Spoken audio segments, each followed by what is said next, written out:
परंतु हा मतदारसंघ हाय व्होल्टेज असा ठरला, कारण इथं उद्धव ठाकरेंनी सभा घेऊन शंभूराज देसाईंवर जोरदार टीका केली होती।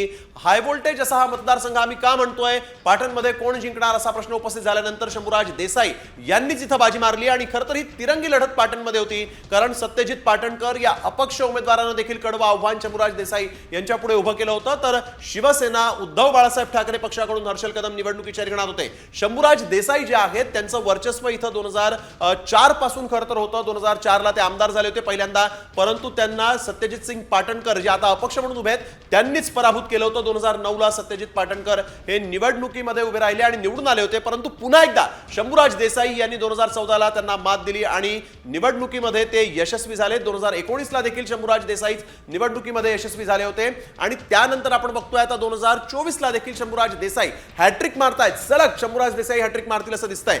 या मतदारसंघामधले प्रभावी मुद्दे नेमके कोणते होते ते देखील जाणून घेऊयात।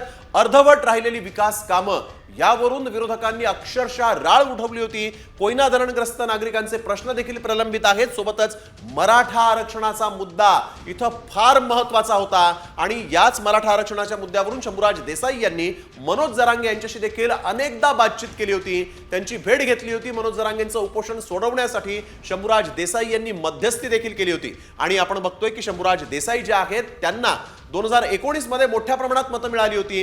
जवळजवळ 35 ते 40 हजारांचं लीड घेऊन शंभूराज देसाई यांनी सत्यजित पाटणकर यांना हरवलं होतं आणि आता पुन्हा एकदा आपण बघतोय की शंभूराज देसाई जे आहेत ते विजयाची ही हॅट्रिक साधतील असं सध्या तरी दिसतंय, कारण शंभूराज देसाई हेच पुन्हा इथून निवडून येऊ शकतात अशी शक्यता आहे। संभाव्य आमदार म्हणून शंभूराज देसाई यांच्या नावाला पाटणकरांनी प्रतिसाद दिलेला आहे, पुन्हा एकदा पसंती